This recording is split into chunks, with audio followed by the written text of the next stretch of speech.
The more you see and discover Christ, the more repulsive this world becomes. It's not about following the laws of dead religion through fleshly empty works, beloved, while our heart stays captivated by the seductive smoke screens of a world living in rebellion against God's order of things. It's got everything to do with its discovery of God Himself as the ultimate gift and fountain of endless, boundless pleasures. He wants to recreate us by His awesome transforming power through intimate personal passion and relationship into a suitable habitation of God by His Spirit, so He might indwell all of us in a real and awesome manner. But so few are willing to pay the price to make the sacrifice of surrendering all of their lives to Him, because they love themselves and their fleshly vanities more, so they have been desensitized and numbed from the joy of discovering the essence of His person. And these things was personally spoken to me by the Father, about the condition of the hearts of many of His people, and this is why He's busy shaking up everything, according to the prophecy of Haggai 2. I will shake the heavens, the earth, and the sea, and our dry land. He's doing us a favor, because He's exposing that which stands between Him and us. He's bringing down our idols. This is why the Father must take us through a painful circumcision and a personal stripping until we have become sensitive lovers, because it's our ugly, stubborn flesh that causes the blockage and prevents His love from satisfying our hearts through intimate love. He says in Jeremiah 4, verse 3-4, "For thus says the Lord to the men of Judah and Jerusalem, break up your fallow ground and do not sow among thorns. Circumcise yourselves to the Lord and take away the foreskin of your hearts, you men of Judah and inhabitants of Jerusalem, lest my fury come forth like fire and burn so that no one can quench it because of the evil of your doings." And you must understand why God in a non-religious manner speaks in sexual terms here, where He says, circumcise the foreskin of your hearts to cut away the flesh that blocks His love from filling our hearts, so that our hearts can become aroused to His love and to Him as the greatest gift to the human heart. Like Jesus said to me, my love fills such a heart, and it's the greatest gift to man. In John 14, those who love me will obey me, and my Father will love that person, and we will come and make our habitation in him, in his heart, because that's his eternal resting place. He wants to lay his head on your heart, in the bed of your heart, relax himself in us, the gentle God that he is, the kind God, the amazing, wonderful, delicious God, above all things. Like Father said to me, he is the pure climax of eternity, because he in his essence is pure divine ecstasy. But the hearts are full of worldly lust, so he must take us through a circumcision to cut away the foreskin of our heart, so that he can enter us and make love with us in a divine dance. And that's the context of the marriage covenant between Christ and the church, the mystery that Paul spoke about in Ephesians chapter 5. Breaking up the fallow ground is a metaphor that refers to preparing the soil for planting by removing weeds, rocks, and other debris. Spiritually, it means to remove spiritual obstacles, old habits, and sinful patterns that hinder spiritual growth. It's a call to repentance, renewal, and preparation for a fruitful relationship with God. That Jeremiah 4, verse 3 to 4, for thus says the Lord to the men of Judah and Jerusalem, break up your fallow ground and sow not among thorns. It's in agreement with the Mark 4 parable of the sower. They receive the word in joy, but then because of the shallowness of their devotion and the condition of the hearts, even their stony hearts, the birds of the air, the demonic forces just come and steal away the seed of the word, so they don't have a depth in us. They hear, but they don't listen. And I want to throw this out there, because we don't realize what we do to the Father if we don't listen and pay attention. It's going to cost you. You have to pay attention. Understanding is not free. You have to pay attention. All you're getting, get understanding. It's the principal thing. If you don't understanding, there can be no communication between you and God. It's a very serious matter, and I was meditating on this morning. How do you feel when people don't take you serious? When people don't take you serious, when you share a very serious, deep heart matter to somebody, you really want to impact that person, and they just take you shallow.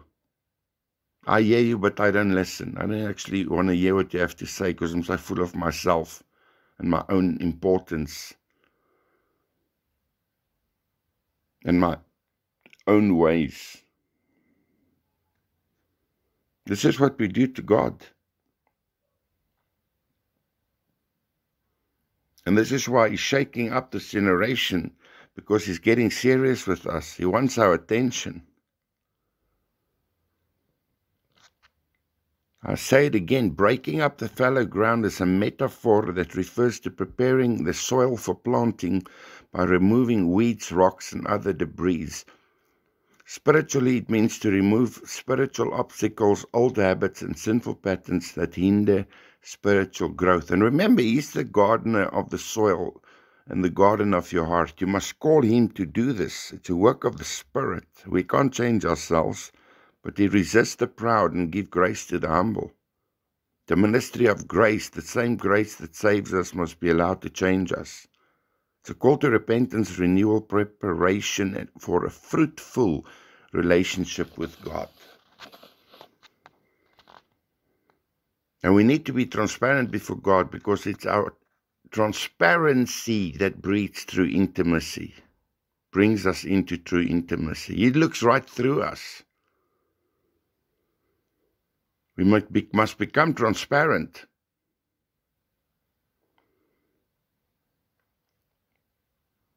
God is not far off, but seeks to dwell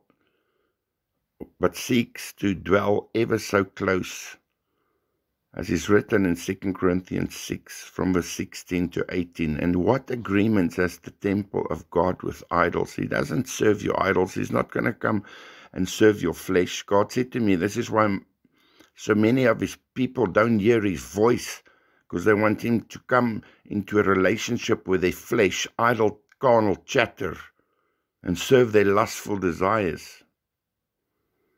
This is why He has to take us through a stripping of desert wilderness courtship, Garden of Gethsemane type of pressure and season, through fiery trials, to burn out the dross of our own ways and the mote from our eyes, so that we can see Him, the revelation of Him. Without holiness, you will only have a distorted view of God. Don't mix Him with your flesh. He's got nothing to do with the flesh. This is why He designed the way of the cross, to crucify, dismantle the flesh, to put the thing to death, to mortify it. Like He commands us in Colossians 3, put to death your members which are on the earth. Because of these things, the wrath of God is coming against the sons of disobedience. It's very serious. So we must cry out, Father, rid me of my idols, of my golden calves.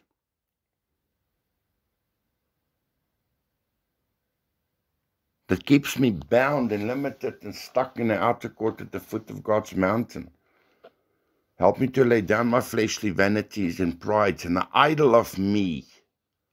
Like he says in Psalm 24, who may ascend the mountain of God, who may stand at the tabernacle of the Holy One, he who has clean hands and does not lift up his soul to vanities, because the flesh is a vain thing.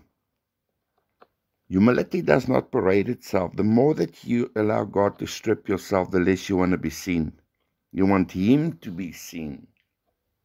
His glory must radiate through us. He must be lifted up that He can draw the world unto Himself, not ourselves. We can't covet His glory and His honor that belongs to Him. God gave you the gift of life to glorify Him. That's the highest, ultimate form of worship.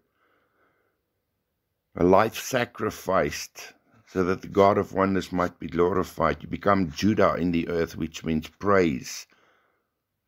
Your life must become a praise unto God. You must become a yielded instrument that He can release the song of your heart, of your life, which He wrote before the foundation of the world, His plan, His story for His glory. But you must become a yielded instrument in His hands, which He desires to play, and your life becomes the worship, the essence of worship.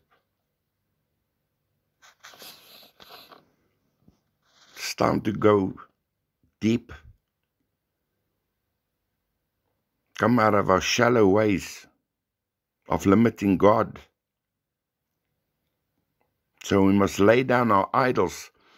Because there's no agreement. He doesn't come into agreement with our idols. And the idol, the principle of idol, it gives a false testimony of the true God. And it's that which we esteem above Him. Distracted.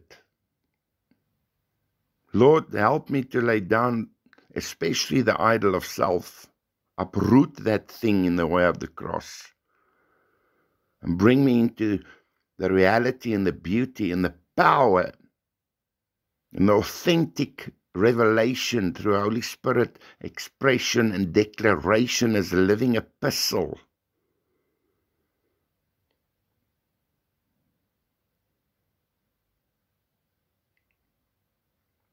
As God said, I will dwell in them and walk among them. We are called to be His habitation. I will be their God, and they shall be my people. Therefore come out from among them. See, there's the call to come out. Renounce our idols. It's the ecclesia, the called out gathering. Prophesied in Haggai, the desired of nations shall come. That's Jesus. And He calls the nations unto Himself because He's the Lord of the harvest. Haggai chapter 2. The shaking of all things.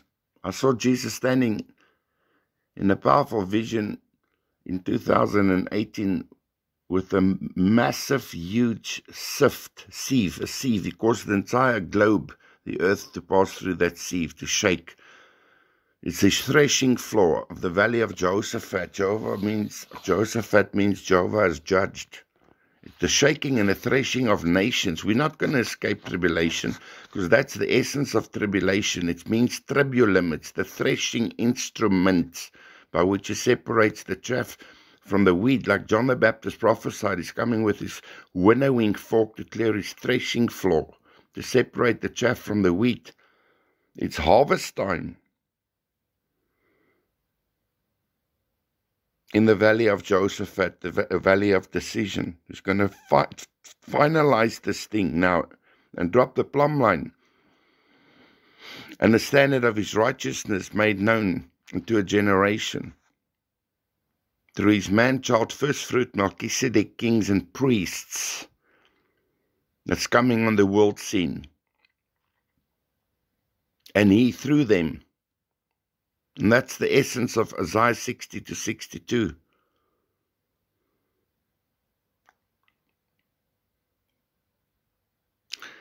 Therefore come out from among them and be separate, says the Lord. Listen to the conditions of these things. Do not touch what is unclean, and I will receive you.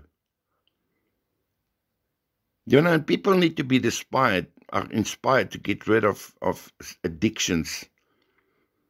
Because like in my years of brokenness, when God dealt with my splits and soul fragmentation, some of them, well, many of them were addicted to cigarettes and even wine drinking and alcohol and all that. And one day the Lord said to me, you are defiling and corrupting the holiness of my spirit in you. And like cigarettes, nicotine is connected to the spirit of death. And today I'm free from all of this because I allowed him to have his way with me. That's surrender. Lord, have your way with me. Like Jesus said, Peter, the difference is you allowed me to, because he can be resisted. He resists the proud, but gives grace to the humble. God, I need you. Transform me, save me, penetrate me, deliver me, take me over, possess me, manage me, steer me, guide me. And he says, and I will be a father to you, and you shall be my sons and daughters, says the Lord. And we honor God through obedience. It's what he works into you through the death of self, perfecting that which concerns you, stripping you of strongholds, healing your brokenness that wants to bind you to various addictions. Because he wants to draw us into himself. That's his deepest desire, to capture the hearts of his people. Because that's his resting place. Heart to heart talk. I had an open vision in 9 years ago, where Jesus was before me, and he said, I'm taking you through the veil and bringing you into a place so deep, so hidden, so sacred in me, Peter. It becomes a language without words. It becomes a language of the heart. And this is where I'm at today. He's like this explosive living volcano of ecstasy in my core. And he has to restrain me, that I don't get overexcited because of his presence and his power and his glory in me. We are called to be his habitation.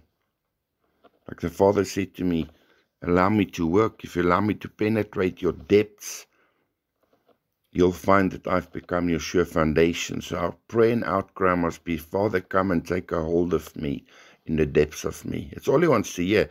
That's the prayer of surrender he gave me. Father, come and take a hold of me in the very depths of me. In other words, penetrate my core and dismantle me from the influence of this corrupted world and become my unveiled living treasure. Let me discover you, the ecstasy of you, the person of you, the pleasure of you, the excitement and the explosive bliss of the joy of your person. Not what I can get from you, not ministry, not money, not marriage, not anything. You, God, you are enough. You are more than enough. You are my pleasure, my excitement, my joy is based on my relationship with you, not external circumstances. I can stay in a cave like Elijah and be the most blessed person because I've discovered him. Like Moses in a burning bush encounter and stripped by God in the wilderness. Like years ago, about 28 years ago, the Father said to me, when he invited me into the wilderness to strip me, it was courtship, time to chase him, to run after him, from the outer court through the inner court, restoration of the soul into the Holy of Holies, where he stands before you and who receives you into himself because you've been purified. You become one with him. Through authentic bridal declaration, oneness with God, reflecting his glory and his image and his nature and his likeness, the word that becomes flesh in you. You become the voice and operation of the word in him and through him by his spirit for his glory. It's his story, history. So if God first takes us out of the world, then He takes the world out of us. And then to challenge us in our own little selfish world, to be taken out of the world that's driven by the lustful desires used by Satan to block out the satisfaction of His ultimate love revealed and given in His person. God is the essence of purest joy and ecstasy, the fountain of boundless pleasures, His person. What He can do and give to us, because we pursue Him with selfish motives and lust in our heart, how we can manipulate Him to enrich ourselves, abusing Him, like being in a marriage only for His money, and for what He can get, how good He can make you look.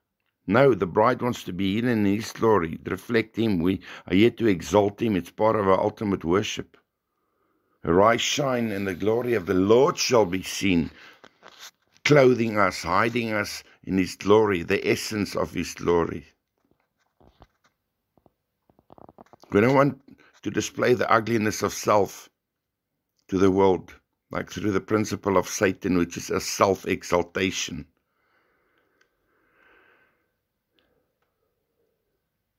We want to be stripped and completely dismantled of self. And if you reverse the word self, it spells flesh.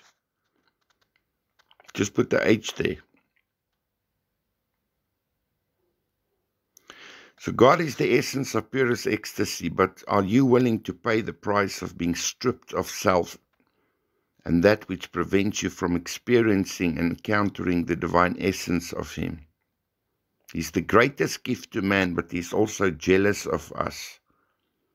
Galatians 5:17, for the flesh lusts against the spirit, and the spirit against the flesh, and these are contrary to one another, so that you do not do the things that you wish.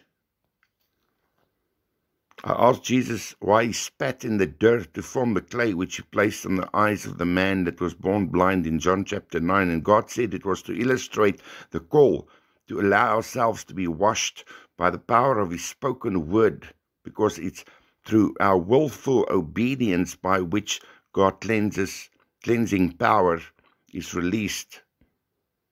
According to Ephesians 5:25, husband, love your wives just as Christ also loved the church and gave Himself for her. That was His demonstration. He laid Himself down for us, and we are called to honor covenant and do exactly the same. No greater love is a man than to lay down his life for him. We become His friend when we do that. And through that yieldedness, He, as the Word, can sanctify us and cleanse us with the washing of the water by the Word, which He is. He is our cleansing. He is the Word, alive, active, and sharper than any two-edged sword, piercing even to the dividing asunder between our spirit, soul, joints, and marrow. He works in us to dismantle, to circumcise, to cut away that which is earthly, fleshly, of self, lustful, and devilish, to unveil Himself to us, like when He died and the veil of the temple was torn off. We must allow God to rip open the veil of our flesh to behold Him, because the flesh stands in the way, it blinds us. And marriage to God is the unveiling of the bride within the temple of His habitation, which we become, according to 1 Peter 2, like living stones being fitted together into a spiritual habitation. And it takes time to build a temple, to set the house in order through inward cleansing, house cleaning.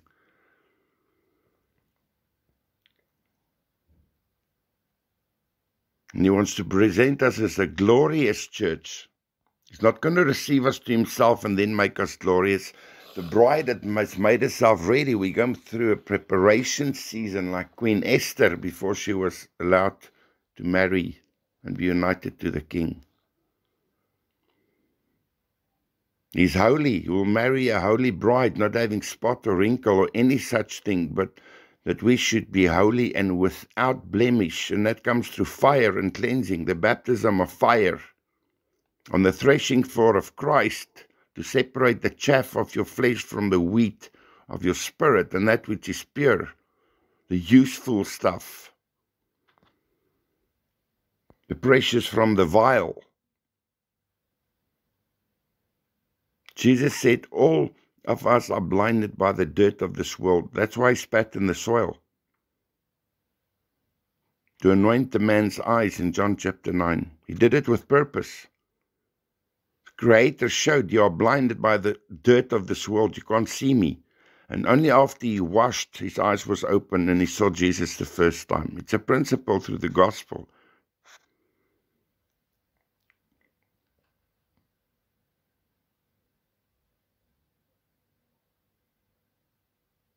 All of us are blinded by the dirt of this world. Unless he washes us, we have no part with him, and cannot see nor discover the essence nor the beautiful revelation of his person.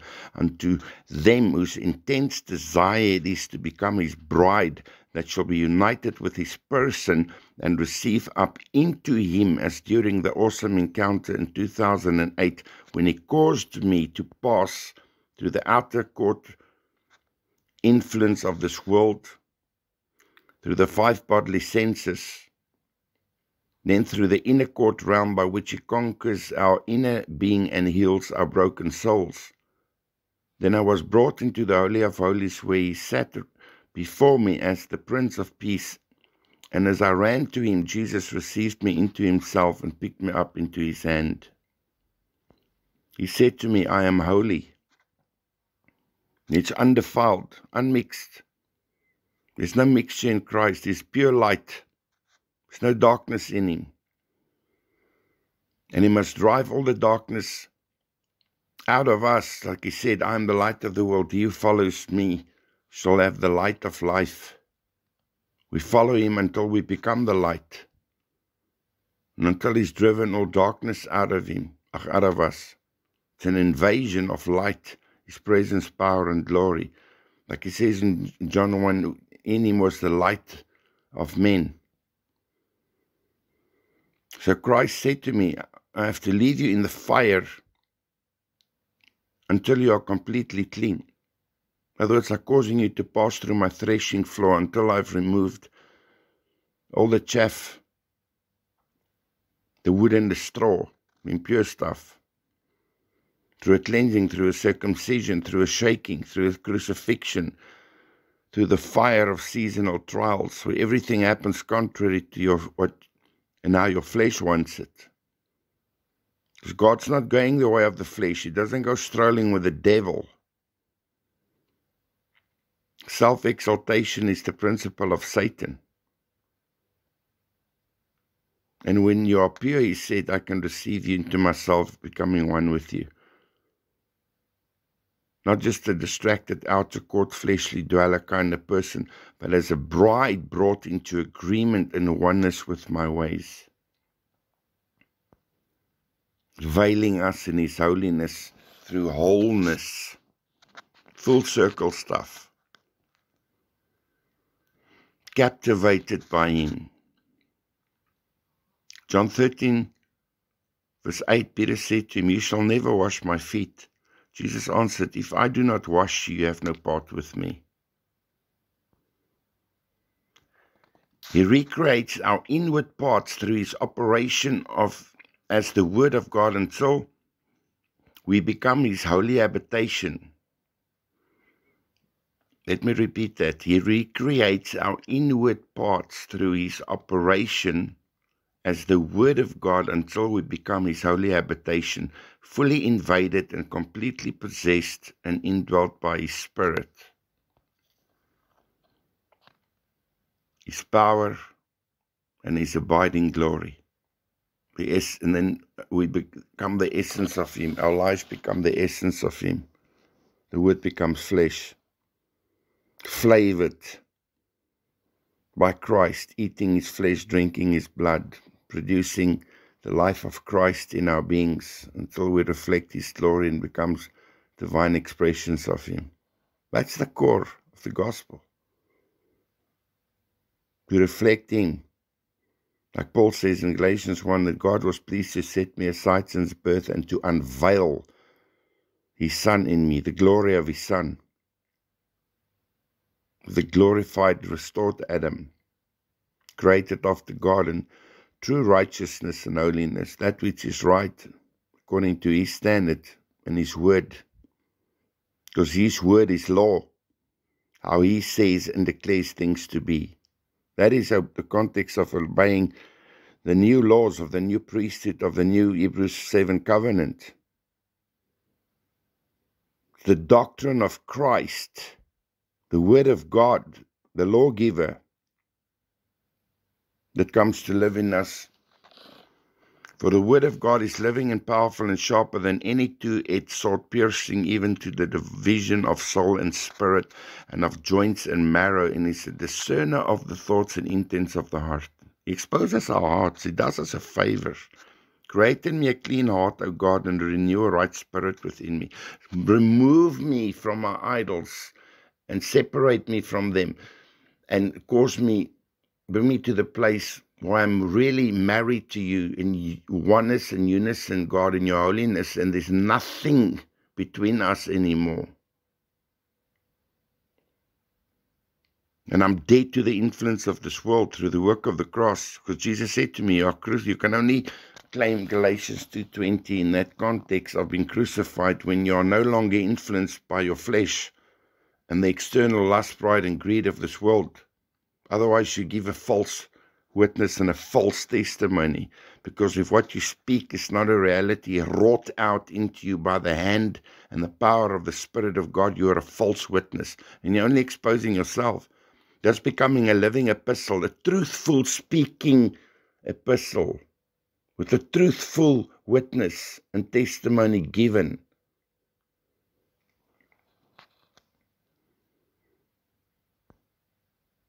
Revelations 3:12.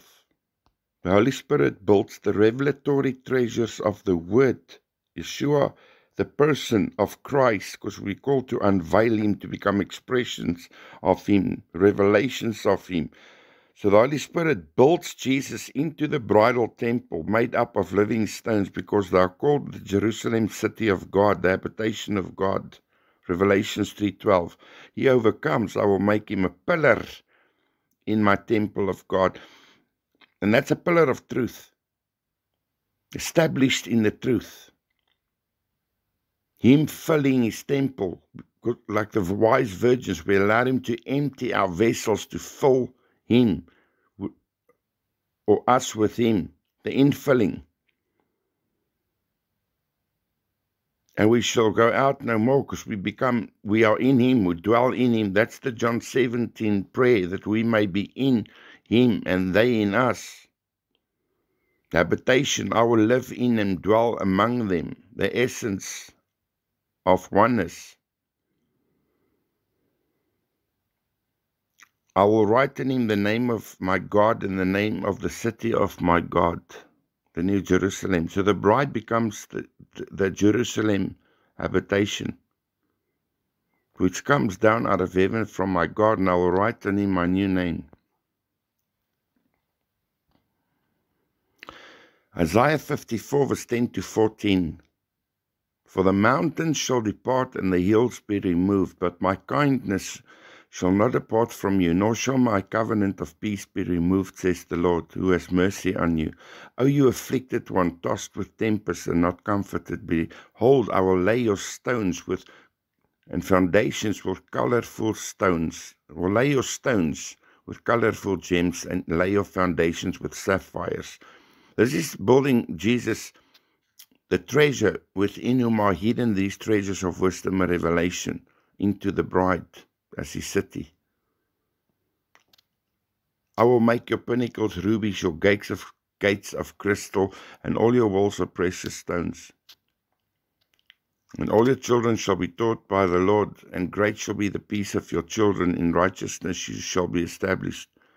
And these are the children of the final Pentecost, born out of the marriage between Christ and His bride, in the context of prophecy understood in this window of time, declared in Isaiah 66. As soon as Zion travailed, she brought forth the children.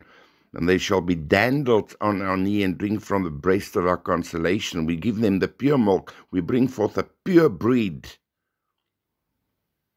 not defiled with women, the wise virgin mountaintops, not defiled with the doctrines of that woman Jezebel and the harlot church daughters. That's the context of that thing. It's a spiritual virginity and purity. God's word is spirit. The inward work of supernatural transformation, Holy Spirit regeneration, inward healing and total deliverance is to wash away the blinding dirt of this world so we might behold the glory of God in the person of Christ. 2 Corinthians 3:17 to 18. Now the Lord is the Spirit, and where the Spirit of the Lord is, there is liberty. But we all with unveiled face, beholding as in a mirror the glory of the Lord, are being transformed into the same image from glory to glory, just as by the Spirit of the Lord. Becoming like Christ is a battle for the kingdom of Satan, operating through the lust, the pride, and the greed of self must fall in order for him to be enthroned and revealed. A king can only reign over that which he has fully conquered. Earthly desire, possession, glamour, and fading glory is rubbish compared to becoming like him and be brought into oneness with him. What do you compare to God? Truly, he is the ultimate gift and exceeding great reward for those who have counted the cost. And this is wrought into us. This becomes a practical reality in the way of the cross. He does it. Yes, furthermore, Paul says, I count everything as loss compared to the possession of the priceless privilege, the overwhelming preciousness, the surpassing worth and supreme advantage of knowing Christ Jesus intimately, into oneness with him, and of progressively becoming more deeply and intimately acquainted with him, of perceiving and recognizing and understanding him more fully and clearly. This must be our outcry. No distractions. For his sake I have lost everything and consider it to be mere rubbish, refuge, dregs, in order that I may win and gain Christ as the ultimate gift and treasure. Because that's where my heart is, not in earthly things. A man's life is not determined by his possessions. You can be a poor man with a lot of money. If you don't have Christ, you have nothing. And that I may actually be found and known as in him.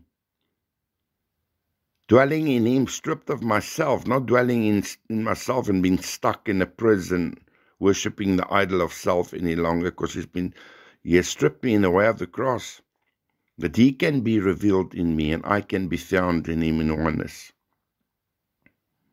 That's the purpose of the stripping, to reveal his glory, to strip away the flesh, to clothe ourselves with Christ, the context of the new covenant glory, from glory to glory into ever-increasing glory, until we arise and we shine to the manifestation of the sons of God, and his glory is seen in us, and we are hidden in that glory, like Jesus said to me, I will hide you in the essence of my end-time glory, that I shall be as a blinding light in the face of your enemies. Like the Father said, I'm coming to give the dragon the whipping of his life through my sons. It's the Lord by his Spirit.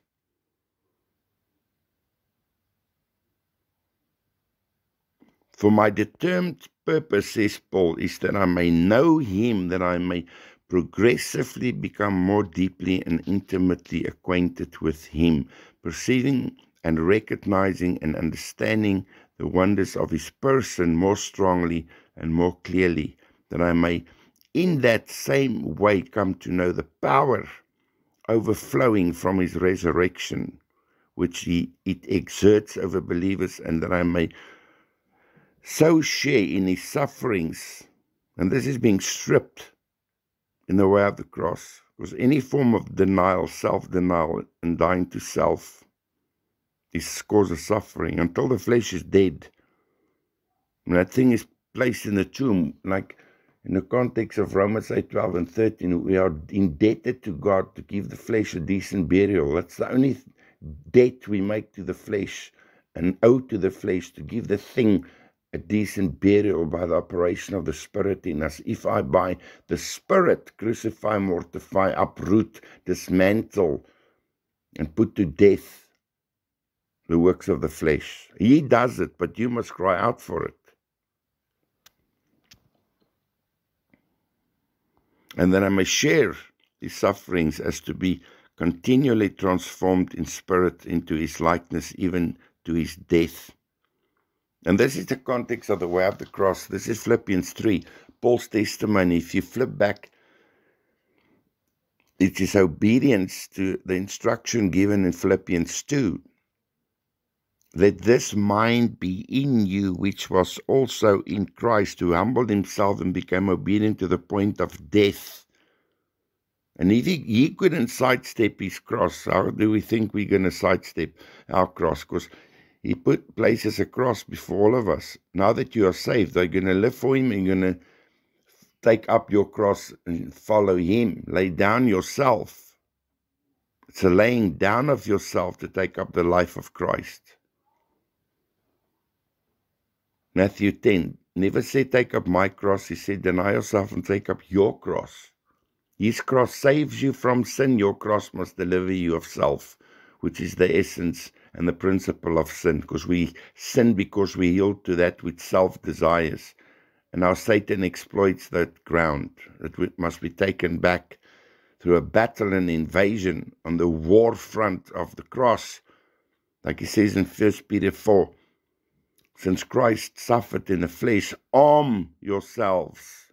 You enter the war zone when you take up your cross until he has dismantled and crucified and uprooted the flesh. And then you are free. Because if Satan loses the grip on self, he's defeated. You're filled with the light and the life of Christ. And light expels darkness.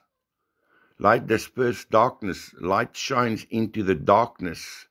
There's only one thing faster than the speed of light. It is the darkness that flees when light enters.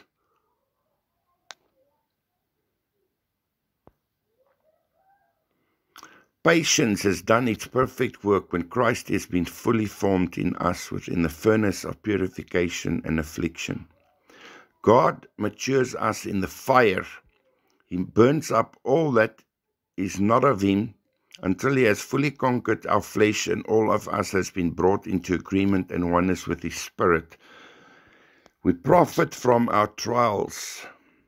James 1, my brethren, count it all joy when you fall into various trials, knowing that the testing of your faith produces patience. And patience is a fruit of maturity, a fruit of the Spirit. So he's maturing us in the fire until we look like him. And then promotion comes out of the fire. But let patience have its perfect work. He's perfecting us in the fire. God does the work. It's not religious performance. The focus is not on us, it's him. Be perfect as your Father is perfect. God has a perfect work in us if we allow him to. He's the potter, we are the clay. But religion and our own ideas have blocked him and limited him. Philippians 1 verse 6, he who began a good work is faithful to complete it. What man begins a work and doesn't complete it and carry it through? Do we think God less than man? What an insult. So what are we? These half-developed,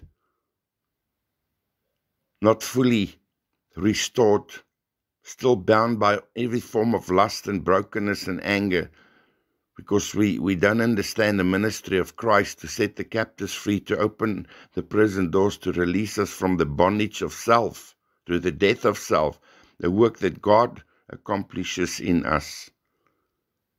And it comes through fire and pain. Like Father said to me, it's only the foundational work that's painful. The Holy Spirit said to me, as we bore the image of the earthly fallen man, we shall also bear the image of the heavenly man, Jesus.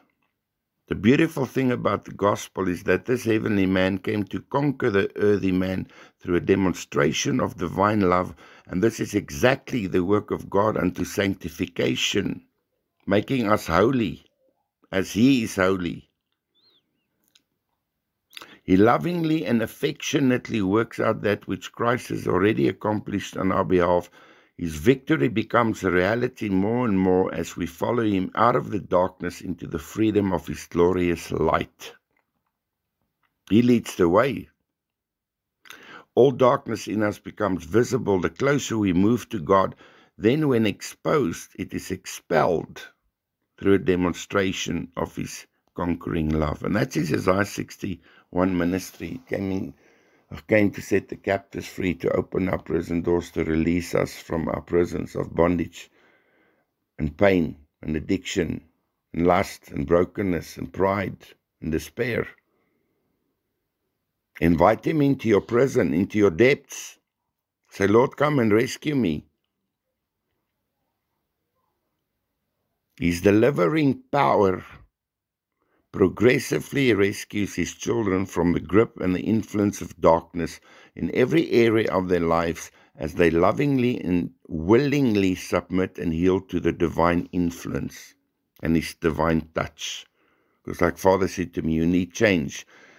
I'm going to tell you how change is going to come about. I will touch you in those broken places as the pot, and I will work, change and shape and size you and form you. It's what God works into you. It's what the Lord has wrought into you. What's been shaped, molded, brought into existence out of a pliable mass. That's how dependent we are. We can't do the work of the potter, so stop judging and condemning yourself. What only God can change in you. Give it to Him. Let go and let God. Begin to praise Him in faith. Thank you, Father, that you perfect that which concerns me. Eyes on Him. Isaiah 26, eyes on Him. He will keep in perfect peace His mind. He stayed on you. It's you, Lord, that worked all of our works in us. We are His workmanship, created after God unto righteousness and holiness. It's a beautiful thing. It's never a matter of cruelty, even though your flesh and the devil tells you, as the enemy would want us to believe, but in fact a beautiful demonstration and a rescue from the powers which threatens to destroy us and keep us in bondage. And it must be understood, Jesus is not a legalistic butcher that cuts to kill us. He's a loving surgeon that cuts to heal us. And we are being diseased and sin sick. So He puts us on an operating table, and like any loving surgeon, He's first going to hurt you through trauma, because He has to cut the cancer of sin out of you and the flesh to bring you through His kingdom rehabilitation program into the reality and the glory of that new creation created after God and through righteousness. We reflect His righteousness, the fruits of righteousness through the painful discipline. In context with this thing, Hebrews 12, while we undergo discipline, it's painful, but later on it produces the peaceful fruits of righteousness for those who've been trained by it. We're like wild stallions that He caught in the wild, that He has to break in and master us, establish His mastery over us, His kingship, His rulership. The king can only reign over that which He has conquered. So conquer us, Lord. Come and do what only God can do. We are willing. Arrest us, mold us, shape us, possess us, draw us, woo our hearts to you. Like Jesus said in John 6, no one can come to me unless it is given to him by the Father. So pray that in humility over yourself.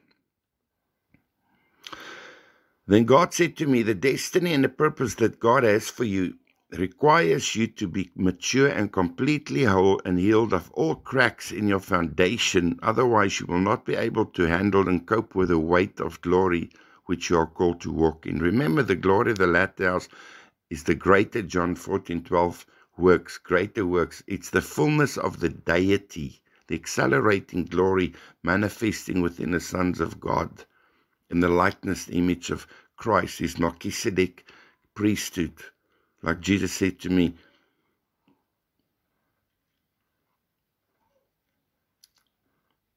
his glory to be revealed in us. He works it into us. Like he says in Isaiah 62, I will not rest, and I cause the righteousness, my likeness and image to be displayed in the bride of my habitation. That's the context of that thing. To go forth like a blazing torch, the firewalkers of Joel 2. Before them a fire devours, and behind them a flame burns. We are the firewalkers. We set the world on fire through revival, and revival means to bring to life by fire. We are the living ones, the resurrected ones, the awakened ones. We've been awakened by God, because you can't awaken anybody that's sleeping spiritually, or even sleep in false doctrine, if you have not been awakened by the power of the truth, which is a person, the Word of God unveiled in Christ. In these last days, he speaks to us through his Son, through a living relationship. It's not cessationism nonsense, through second heaven intellectualism and mental assent, like the Pharisees were so full of Torah knowledge, but when they heard the person alive before them appeared, they crucified him. That's what religion does. That Pharisaic spirit. They talk well of God, but they don't know him. Just full of head knowledge, no revelation of the word. Because the Bible was given as an instrument, a roadmap, to bring us into a revelation and an intimate relationship with the Word of God. You must know the author personally to understand the book which he inspired. Otherwise, the enemy will use you to corrupt and twist Scripture unto your own demise. Therefore, we need to embrace the pressure of our trials, because it strengthens and restores our foundation. Like he said in Luke 6, first he digs down and lays the foundation on a rock. So it's a digging down, it's a dismantling of self, it's entering into our core. Cuts asunder between spirit, soul, joints, and marrow. He wants to rule out of our core being, because we were pulled out of the core of his nature, the deepest desire of the heart of the Father. And we are called to return to that place, allowing him to draw us into himself, the deepest desire of the heart of the Father, which is us. And Jesus said to me, you are not ready to come out of the furnace of affliction and purification until you are one with me in vision, design, purpose, and you dance with me in the fire. Dancing is yieldedness in sync, a will within a will, dissolved into him like liquid love. Because to flow is to yield, and to yield is to flow, an outpouring of him. And then he said to me, you move from spending time to being like me, to being with me in a royal holy habitation. That Philadelphian gate, I said before, you open the door. And the same window of time, it's the Isaiah 26, open the gates that the righteous nation may keep the truth. Just before this tribulation thing happens, we'll be hidden in him, being kept, preserved like Noah on the ark, and Lot in the cities of refuge. He is our ark, resting on the mountain of God. We enter him, we rest in him. We are preserved and kept in him through the storm, until he has again, in the same Old Testament type and shadow, brought a family through, a remnant out of a generation, through Exodus, like Moses. Come to the mountain of God, renounce your Babylonian second heaven deception and earthly religions. Come to the mountain of God, the gospel of the kingdom, where he is king, where he is enthroned in our hearts, of his royal subjects. We become as a living sacrifice placed upon a personal altar of worship through demonstrated love, not mere lip service and religious babblers that only talk good about God, while the love of the world has captivated our hearts and minds. The key to transformation, says the Spirit of God, is yielding in trust to the Lord's hand and touch, instead of fighting to do the work in your own human strength and effort. Because that's religion. That's dead religion. That's the chaff, the wood, and the straw. It makes you sick. Goat food. He feeds the lambs with himself. The bread of life. Like Psalm 23 says, the path to the quiet waters, to the green, lushful feeding of his presence and his provision, like he says in 1 Corinthians 3, where is God's field. We dwell with him, an open field of freedom. We come to him, he feeds the lambs, he leads the lambs out.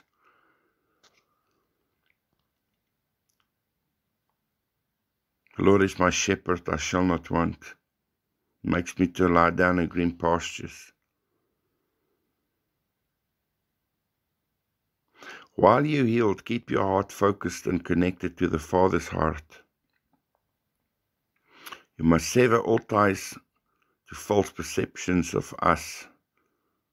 God says, religious fear-based nonsense that erects a false God in your heart and separates you from what is true and holy. What you are to persevere in is a God-conscious dependence, surrender, and trust, so that you will complete the work in you. And be patient with yourself as God is patient with you. That's one of our biggest stumbling blocks. We are impatient with ourselves and with God. We want quick fix, microwave Christianity. This is the path to glorious transformation, that I myself will work in you. So we can't do God's work. Release yourself into him and say, Lord, have your way, and rest in his all-sufficiency. The call is to earnestly keep crying out to God, to keep drawing us unto himself, and keep working on us until he has completely dismantled us from the seductions of this world, so that we might truly discover the essence and the beautiful awesomeness of his person as the greatest of gifts and the absolute greatest of treasures, exactly as he declared to Abraham, do not be afraid, Abraham, I am your shield, your exceedingly great reward. His person. Because what's sad is the best part of God is to simply be with him, like in a marriage, to be with your loved ones.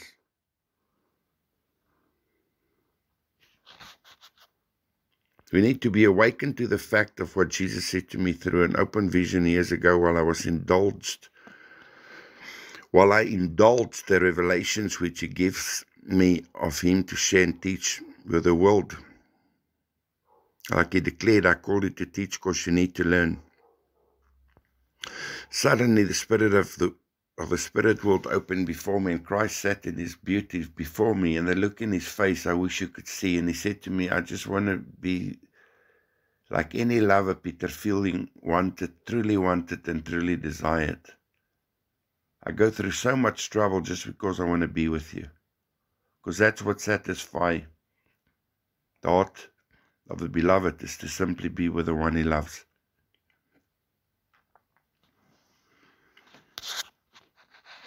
After all, yes, has he not run after us all during our days when we lived in ignorance and rebellion and complete enmity against him? He came to seek and to save that which was lost, this humble God. Because he knows how dependent we are, how in need of him we are. We lost unless he finds us. We have no direction and purpose and vision.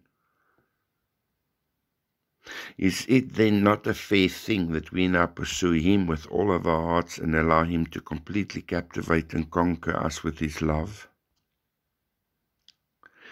He said to me, you are free to the degree that you allow my love to conquer you.